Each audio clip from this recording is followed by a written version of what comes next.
our TIF Talk this evening. My name is Lynn McFadden with Endogastric Solutions. I'll be your host this evening, and joining me is my colleague Wendy Profit, who will be your co-host this evening.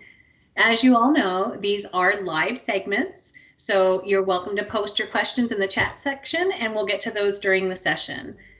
For tonight's episode, we have the privilege of having our guest physician speaker, Dr. Andrew Loveitt. So I'll give you a brief bio on Dr. Loveitt and welcome him to the session formally. Dr. Loveitt is a board-certified general surgeon who specializes in minimally invasive bariatric and general surgery. He completed his postgraduate advanced surgical training at the Minnesota Institute for Minimally Invasive Surgery, his Doctor of Osteopathic Medicine degree at the University of New England College of Osteopathic Medicine in Maine, and his Bachelor of Science degree at Juniata College in Pennsylvania, and his General Surgery Residency at Rowan University in New Jersey. Dr. Loveitt has won numerous academic awards. He's published several papers, and in 2020 was named a Surgeon of Excellence in Robotic Surgery by the Surgical Review Corporation. So welcome, Dr. Loveitt, and thank you for joining us this evening. Thanks a lot, Lynn. You bet.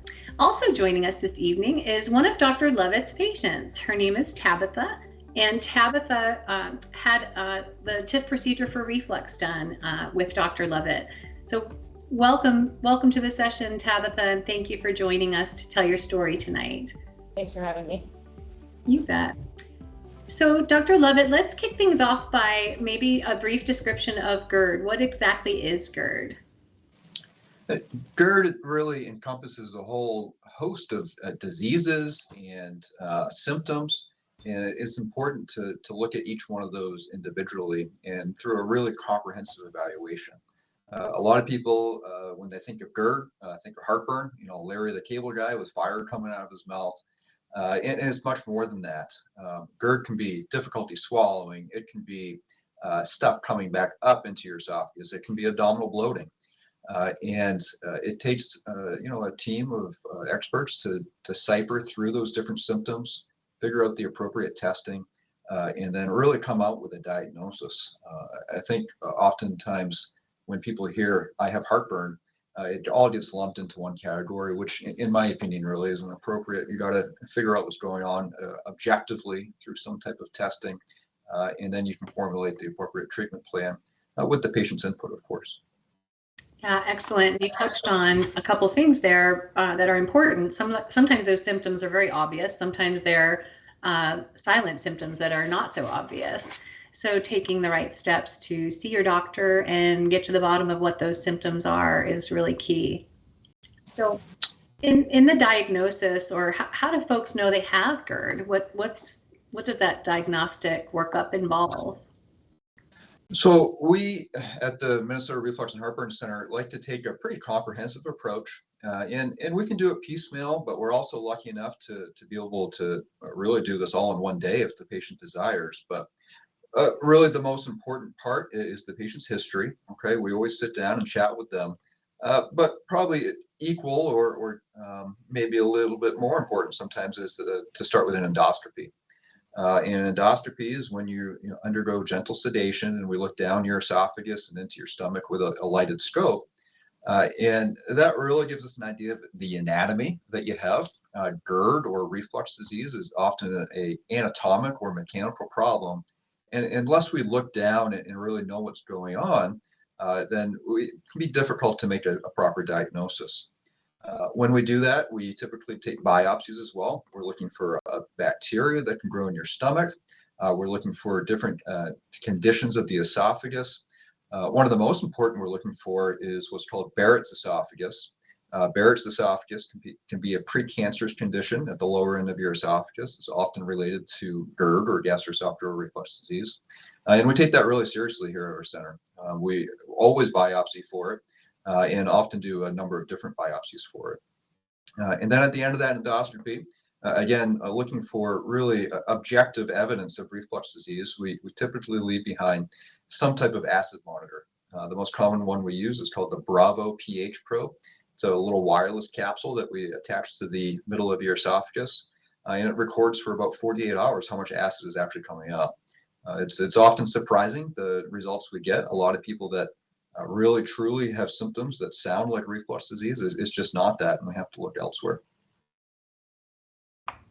Very interesting. And everybody experiences those tests differently and those workups differently. And I think when Tabitha shares her story, she can speak to what those workups were like on her end as well. So what's next then? Once you have the diagnosis, what are the treatment options, or what's involved in treating GERD, or some of the options you recommend to your patients? Sure. So there's really kind of a three-armed therapy. Um, uh, some people really just with lifestyle modifications, including diet, weight loss, changing the way they sleep, changing the way they eat, can have really pretty profound changes in the amount of acid reflux that they experience and symptoms. Oftentimes people, when they come to us, have already tried medical therapy, and we can tailor that medical therapy to their actual needs, again, using that objective data. And then, of course, there's what I like to refer to as kind of interventional or mechanical therapy. In the end, if someone truly has acid reflux, it typically is from a mechanical problem. There is a valve at the lower end of your esophagus that's there to keep the acid out of the esophagus. Your stomach naturally makes that. It's good for you. And in order to prevent that from coming up in the esophagus, we have to mechanically fix that somehow. Acid, suppressing medications, lifestyle modifications, they can do a really great job of taking care of symptoms. But to truly prevent the reflux, it's a mechanical problem. So that's where those interventional therapies come into play. Wonderful, thank you for that. With the therapies that are available, we get a lot of questions about proton pump inhibitors, and some concerns are expressed by some of the folks that join these sessions about any long-term side effects of PPIs as medical management. What are your thoughts on that? So I think it's a double-edged sword. I definitely would never want someone to be afraid to take proton pump inhibitors or PPIs. Listen, they're great medications. They shut off the acid in your stomach. And for a lot of people, that's what they need. Can there be long-term effects? Sure. I think there's some studies that came out 4 or 5 years ago that did suggest some changes in cardiac health, mental health, stomach health. Those studies, I think if you repeated a lot of those in different ways, or even did them on different medications, you probably would, find that it's not really that bad of a thing. That being said, a lot of people just don't want to be on medications long term.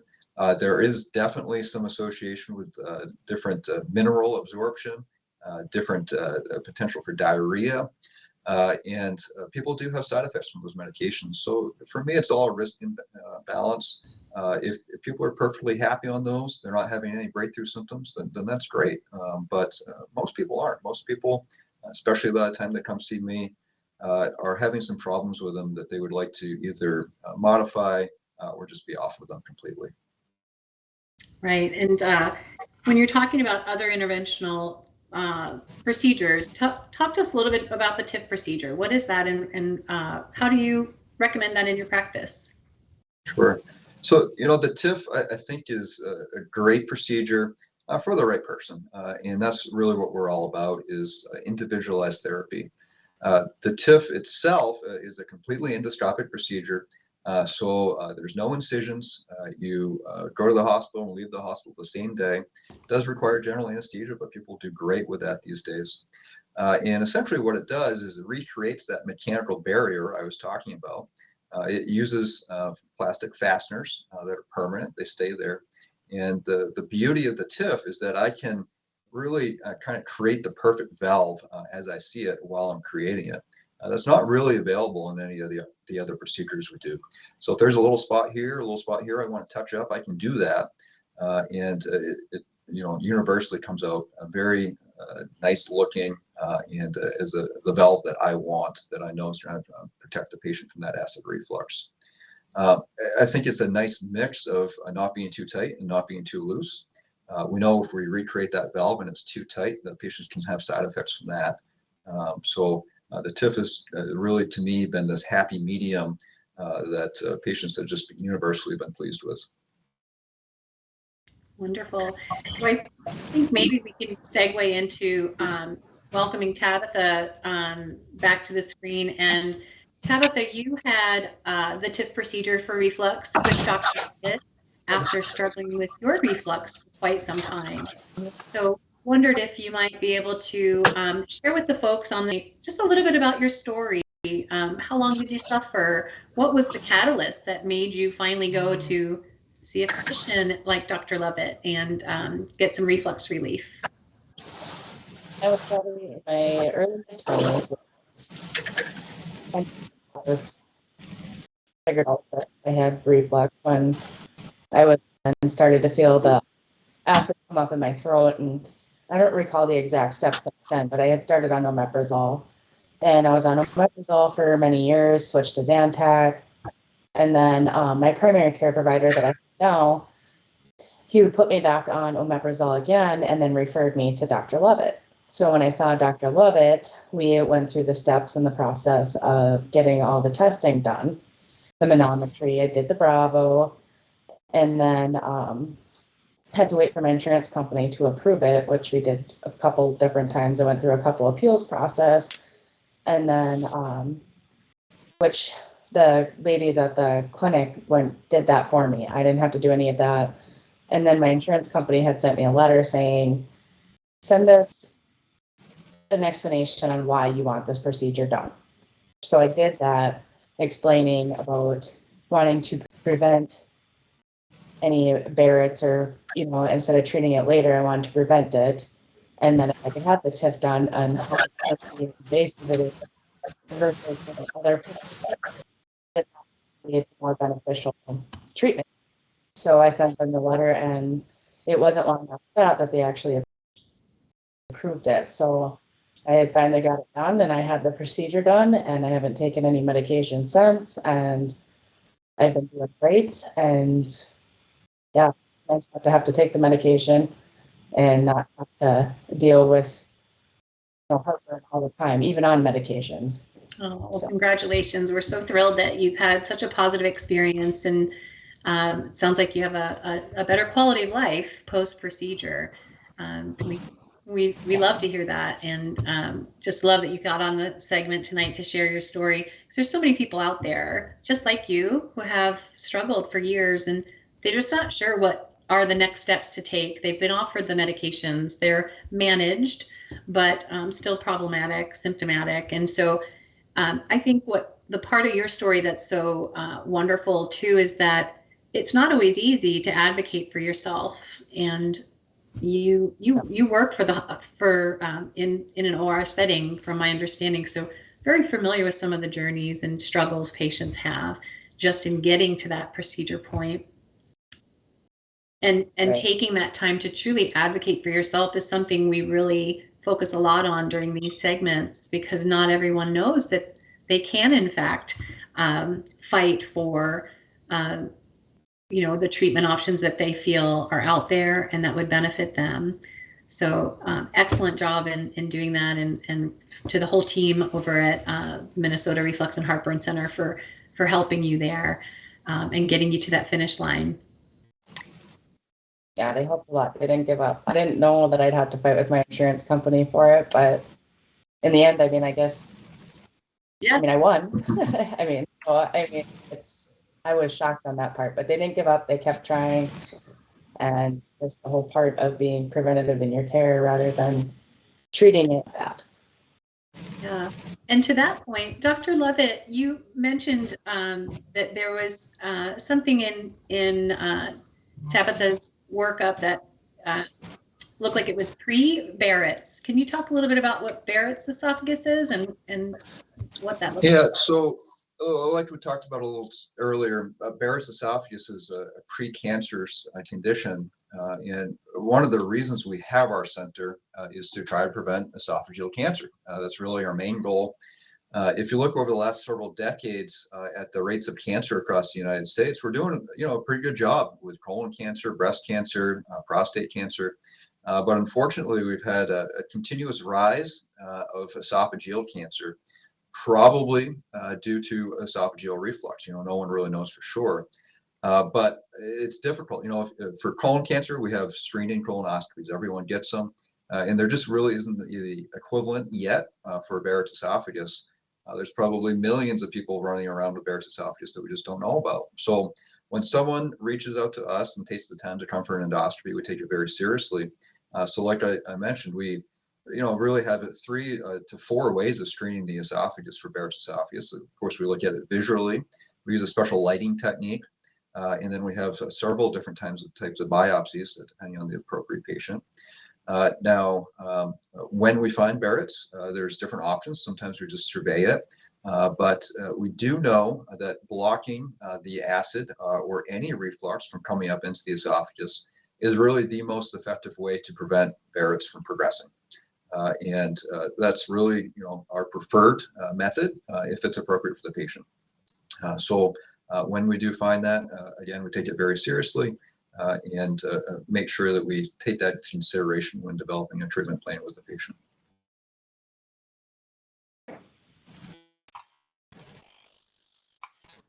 You're muted, Lynn. Sorry. Tabitha, thank you for sharing that part of your story, and thank you, Dr. Loveitt, for diving into that a little bit deeper. Wendy, I'll pause for a sec and just see, are there any questions coming in from the audience right now?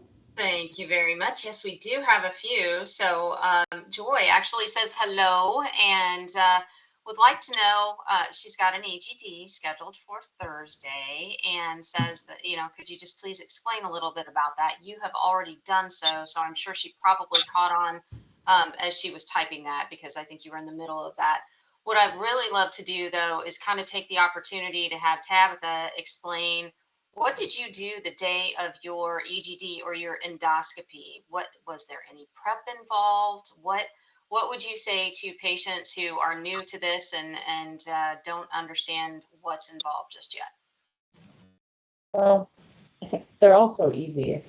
You just, you can't eat, drink before your procedure and stuff. And then when you go to the hospital, they get you, all set up, ask you all your questions, get an IV in. When you go back to get your EGD done, they give you, like Dr. Loveitt said, gentle sedation. And it seems like you take like a 30-second nap. You're waking up, you're eating, and you go about your day like it never even happened. Most people, and I don't ever have any side effects of any anesthesia after that. So I felt fine and just went about my day. You just can't drive after, you got to have a driver home. So, but super easy. Excellent. Thank you. Yeah. Okay. And one of the things unique with our center and why the EGDs are so easy is we use, an anesthesia provider that provides a propofol, as opposed to a lot of centers that use something called Versed and fentanyl, which is the propofol people just really don't have many side effects from, especially in comparison to that Versed and fentanyl. We made that change maybe 10 or so years ago now, and it's really profoundly changed the fact that our patients will come back again. They're not all kind of doped up for 2 days. They feel good afterwards and can go about their day. Excellent. Thank you. So Joy is also asking about hiatal hernia and what that is. What does that mean? Yeah. So a hiatal hernia is where the junction between your esophagus and your stomach slips up through the chest. And the kind of natural anatomy is that the esophagus travels through an opening in the diaphragm. That opening is called the hiatus, hence the term hiatal hernia. And the lower end of the esophagus should actually be in the abdominal cavity. Now, when that starts to slip up through that hiatus into the chest, that becomes a hiatal hernia. And the reason that's so important, even if it's only a centimeter or 2, is that really disrupts the mechanical barrier we were talking about before. So now instead of that acid staying down in the stomach where it's supposed to be, that mechanical barrier is disrupted and can slide up into the esophagus and cause your symptoms. Gotcha. Thank you very much for that. One more, and then Lynn, I'll turn it back over to you. Haley asks, I've been on PPIs for a long time. How do I know if I'm a candidate for TIF? Really the only way is to have an evaluation. TIF, we can do either with or without a hiatal hernia. If you do have a hiatal hernia, there's a few extra steps involved. But number one, we need to evaluate your anatomy and see what that looks like. Confirm that you do truly have acid exposure up into the esophagus. Again, a lot of people are on PPIs that actually don't need to be. And even if they have classic symptoms, we find that it's not actually from acid, it's from something else. So we want to really prove that to ourselves and you before we proceed forward with any type of intervention like a TIF. And we slowly work through that together, or quickly, depending on how aggressive you want to be with things, and come up with a treatment plan together, which for me often does involve TIF. But sometimes the TIF isn't right for you, and we select something a little bit different. Excellent. Thank you. All right, Lynn, I'll turn it back over to you. Okay, wonderful. Thank you, Wendy. So let's move on to recovery. What's it like recovering from the TIF procedure? And again, I think Tabitha, you might be a great person to start with in this part of the episode, just to tell us a little bit about what was recovery like. It wasn't bad at all. My first thing that I think I asked Dr. Loveitt if I work on a Monday. And he said, well, maybe. So, I mean, I had it done on a Friday, and I think I went back to work that following Tuesday to my scheduled shift. And it was fine. The first night, the first couple of days, you kind of just, you're eating more liquidy foods. But other than that, I mean, I didn't really have any pain, or, if I did, it was very minimal. I think maybe the next day I felt fine. So I think I recovered pretty well. So there wasn't much side effects of it. After a couple of days of eating more of a liquid diet, I went back to my normal, and, I made sure that I chewed my foods a little bit better, but it was very nice. That's wonderful to hear. Dr. Loveitt, what are you hearing from your patients about recovery and what they experience post-TIF procedure? Yeah, I would say Tabitha's, she's the norm, all right? That doesn't mean we don't have outliers. Some people just have zero pain and don't even know it. Other people do have pain. We are, depending on if we have to repair a hiatal hernia or not, we're working on the diaphragm. That can lead to some pain in the shoulders.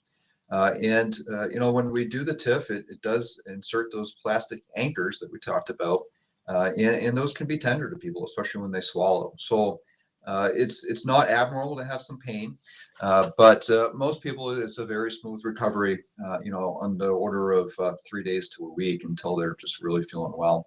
Again, there can always be outliers, but the average is closer to what Tabitha is describing. Well, that's really excellent.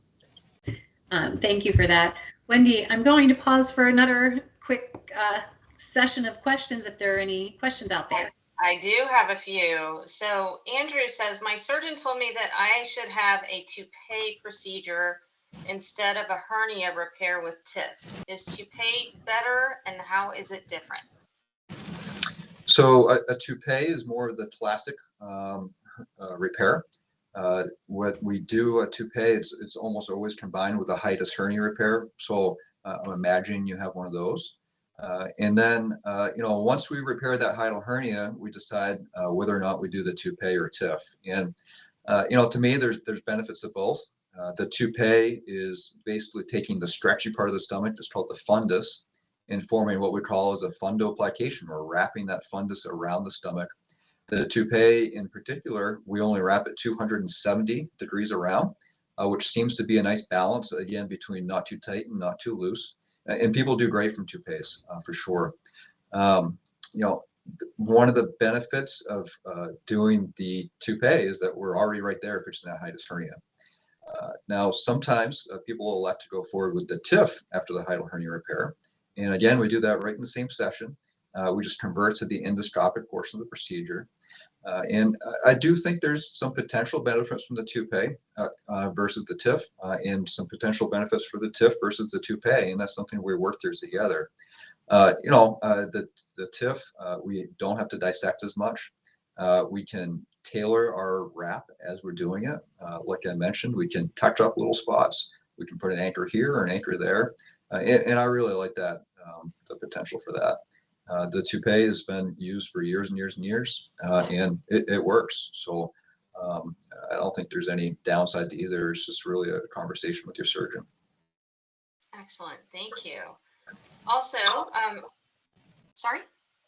Oh, I have Connor asking if TIF has a lot of side effects. Not that I've seen. Any surgery can have complications, and TIF is a surgery for sure. I'll go over those in detail with you before we do any procedure. The side effect profile for the TIF is probably, in my experience, the best out of any of the reinforcements for that lower esophageal sphincter. Again, we're going with just tight enough, but not so tight that you have trouble swallowing, or with some of the more traditional procedures, especially the Nissen fundoplication, which is a full wrap or full fundoplication. There's if you go on the online forums and even in our experience with our patients, people can experience something called gas bloat, which is basically that feeling that you have to burp but you can't. And with the toupee, and particularly with the TIF, I really don't see that with my patients. I think the valve is loose enough where you can let some gas escape without getting that pressure sensation. But the reflux control, in my experience, has been excellent too. So it's a nice balance. Excellent. Thank you. So we just talked about side effects. One thing that I wanted to kind of dive into a little bit more on is another, we'll call it an S word, some symptoms of reflux, both just traditional, symptoms versus some that are, not necessarily as conventional. Can you talk about kind of the range of symptoms that you see, and some symptoms that might be surprising that they actually might indicate reflux? Sure. The most typical symptom, of course, is heartburn or pain after you eat up into your chest.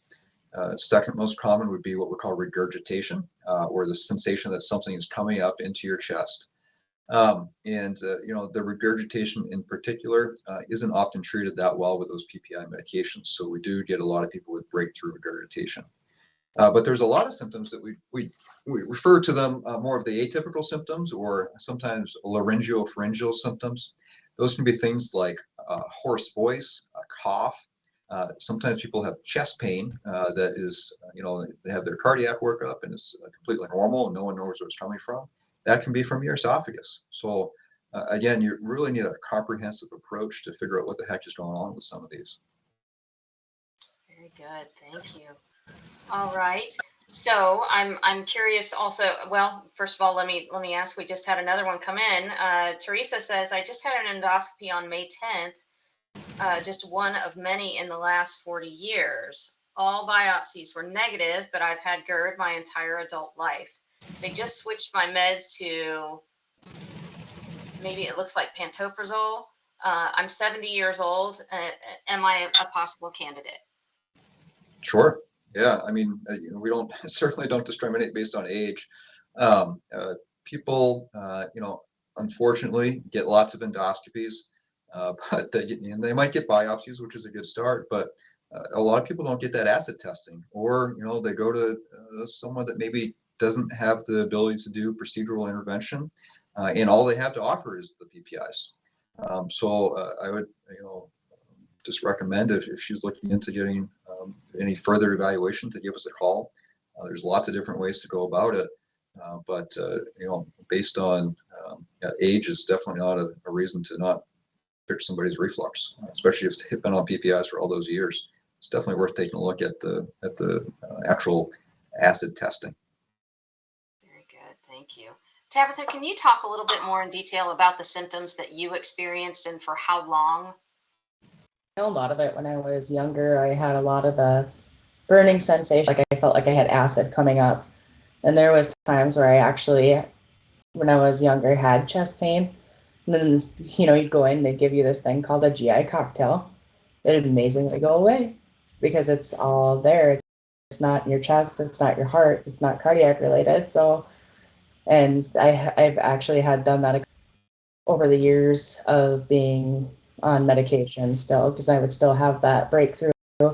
I did have some regurgitation every once in a while. It wasn't as often as like the burning sensation up in my chest and my throat and stuff, but I did have some regurgitation every great once in a while where it felt like something was coming up into my throat and stuff. But very good. So we saw earlier before everybody joined that you have a little guy and maybe others as well. How were you during your recovery able to manage having small kiddos? Did the procedure impact your ability to do physical things? How long did the doctor say, hey, no lifting, no, what were the restrictions? I don't think I had lifting restrictions, did I? Yeah, with the straight TIF, which Tabitha had, I'm pretty lenient with what they want to do, especially if they have a little kid. I mean, how are you not pick them up, right? Right. When people do have a hiatal hernia repair, we are pretty strict on that. We want 6 weeks, 20 pounds or so or less, and that's because that is such a dynamic area. The hiatus hernia is in the diaphragm basically. So every time you breathe, it moves. Every time you swallow, it moves. And to be honest, it's difficult to keep those repaired. We can't repair them like we would a normal hernia where we just close the hole completely. So definitely at least 6 weeks of limited lifting with the hiatus hernia repair. A little bit more lenient with the TIF because we're doing it completely endoscopically, and theoretically that hiatal hernia is not present if we're doing a straight TIF. Any activities to lay off of for a bit while you recover? What do you recommend as far as we get a lot of questions from patients asking, okay, when can I get back to the gym, or when can I get back to my running? Mm-hmm. What does that look like for you? If people want to run, walk, bike, my opinion, they can do it whenever they feel up to it. It's with incisions. If we're doing again the paraesophageal or hiatal hernia repair, that's going to slow them down enough that I don't think they're going to be getting back too early, from my opinion. The gym, I do let them start doing more of a static activity. After usually the first post-op visit, so about 2 weeks or so afterwards. That means things that are just not heavy grunting, lifting, dead weights, things like that. If they want to do some light reps with light weights and maybe just do more reps instead of real heavy weights, that's okay with me. Again, I really want to avoid that herky-jerky motion. And to be honest, nothing puts more pressure on that repair than when you cough or sneeze, things that we just can't avoid. So, I try to keep it pretty lenient, pretty easy for the patient to follow. Very good. Tabitha, was there anything that after you woke up, what can you kind of talk us through your first day of recovery and what that looked like? I don't remember too much when I first woke. That night I ended up getting sick, but I have a hard time with general anesthesia, so that probably was partly why. But after, when I came home, I rested that night, and then the next day I felt pretty good. Did you notice the reflux, or was it? I didn't notice any reflux at all. Right after I had the procedure done, I didn't take any of my PPIs, and I haven't taken any since. Really? Wow. Very good. Okay.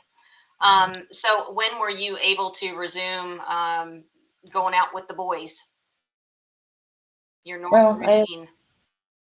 Like I said, I had it done on a Friday and my next Tuesday, so I went back to work and I basically went about my life like I did before. I just didn't have the heartburn and I didn't have to take the medication. So it's an easy recovery for me, but I only had the TIF. I didn't have the hernia like Dr. Loveitt said. But yeah, and my kids they're young, but they're understanding. My daughter's going to be 5 and she's like a Mother Hubbard. So if I'm down for any reason, she's going to take care of me. So they kind of they know and took it easy with me for a day or two. And then I was just bounced back to my normal life. Awesome. All right, Lynn, back to you. Such a great story. I love how you touch on all those aspects of just what's involved in recovery and what life is like after the procedure. So many people have questions of wonder about what's the preparation like, what's it going to be like for me? And you guys both touched on just how every body is different. So, someone else's experience might not be exactly yours, but it gives you an idea of what you might expect or what you might be able to expect. So thank you both for sharing that. On that note, what are you? What's like after TIF? So if you were to give someone, one example of one or two things that have been significantly different and have impacted your life since having this procedure. What are two things you got back from having the TIF procedure done? Well, I don't have to take my medicine anymore, which is nice. That's a big one. And then I know, sometimes with the acid reflux and having that chest pain, and I remember when I would get it, I would just feel miserable, and my whole chest and my shoulders, everything would just hurt like they were on fire. And I don't have that anymore, and I don't have to worry about like bending over and feeling like something's gonna come up or anything like that. So I mean, if anybody can do the TIF, like I would highly recommend it. That's great advice. Thank you. And Dr. Loveitt, how about you? What are you hearing from a couple of your patients that you can recall quality of life improvement after this procedure? I think what Tabitha said is probably the most important thing. And one of the reasons that I love doing reflux surgery and TIFs or toupees or, whatever, is that people literally wake up feeling different. Their reflux is gone, and it truly is. We usually kind of slowly wean people off of their PPIs, but they in all honesty probably don't need them even the second they wake up. And even when I see people post-operatively, the day of, if they're staying in the hospital for some reason, they say, "Hey, my reflux is gone. I just had a snack and it was great." And that's, as you can imagine, very rewarding for us as surgeons. Yeah, absolutely. And being able to give someone one piece of advice for someone who's on the fence like you, Tabitha, I love your advice to them. If you can get something done, do it. What is your advice, Dr. Loveitt, for anyone who's not sure of what those next steps should be? How would you encourage them? My advice is to get a comprehensive workup. Like one of the people asked online, she's had many endoscopies, and it doesn't sound like ever had a full workup. And there's options. I'm not saying that medications aren't fine, but there are options, and it's worth your time to explore them, especially if you're a lifelong sufferer of GERD. It's really kind of a shame to see people that have come in from other centers being told there's just nothing we can do when there truly is, and relatively easy, straightforward things like Tabitha is talking about. We've had people that have been on PPIs for 30, 50, 30, 40 years, and they're done with them after they come in. So again, it's very gratifying, and I just really encourage people to have a full workup and not to take, there's nothing else we can do for an answer, because there usually is something. Not always, but almost always. Yeah, that's great advice.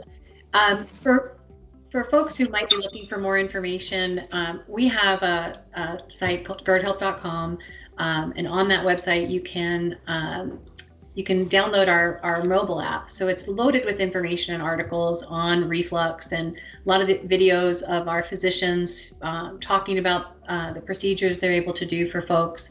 So it's loaded with information. It's a complimentary mobile app that you're welcome to download. So Dr. Loveitt, for folks in your area, how do they reach out and schedule an appointment with you? Yeah, I think the number should be kind of displayed on the screen. You can do it that way. You can look at either Riverwood healthcare.com or CuyunaMed.com. Those are the two hospitals that we work out of. Or go to MinnesotaHeartburn.com, and those will all get you there. And we have at each facility a dedicated nurse navigator. So you're going to have one person that really walks through your reflux care from kind of beginning to end, which is just a huge resource for us and our patients. Yeah, absolutely. Obviously, Tabitha had such a great experience at your center, and I think it's Dawn and Leah over at Minnesota Reflux and Heartburn Center, who are always so graciously helpful in navigating those reflux patients through your program. So thank you for that. And if you are in Dr. Loveitt's area, please don't hesitate to reach out by way of the information on the screen. If you're outside of Dr. Loveitt's area, you can always visit GERDhelp.com to find a physician in your area. But I think I would say, we get people from all over the United States because we really have a special place, and it truly is special. There's nothing else like it. So you're welcome to come from wherever. I love it. Come one, come all, right? I think the big message here is everyone to take those next steps and to get the help they need, and seek Dr. Loveitt's advice or your physician, and keep advocating for yourself. And you both spoke to that this evening. Wendy, I'll just pivot to any last minute questions that you want to squeeze in that are out there before we let everyone go for the evening. I think we have fielded all of them. We did have a question come in about where to find a physician in their area. So went ahead and plugged that into the chat. Also, I will say that we have an educational app on your mobile phones. It's called GERD Help. If you go to your app store, whether it is Android or iOS, and search GERD Help, you can download the app and actually start journaling your symptoms, your vitals, and it will help your physician better target what is going on and the tests that need to be ordered for you. So you can also learn about reflux, about procedural interventions and different therapies, and watch a couple of educational videos as well. So take a look if you haven't already, and we encourage you to learn more. GERD Help app. And that's all I've got, Lynn. Thank you so much. Thank you, Dr. Loveitt, for joining us and sharing your expertise. Thank you. Thank you, Tabitha, to your story, sharing your story. It's so valuable. So thank you for being here this evening. Thank you. And thank you, Wendy, for your help in generating or fielding those wonderful questions. And to the Facebook audience out there, thank you for joining us. We're here every Tuesday night with our Facebook Live TIF Talk. So we hope to see you in an upcoming episode. In the meantime, have a great evening and be well. We'll see you next time. Thanks, everybody.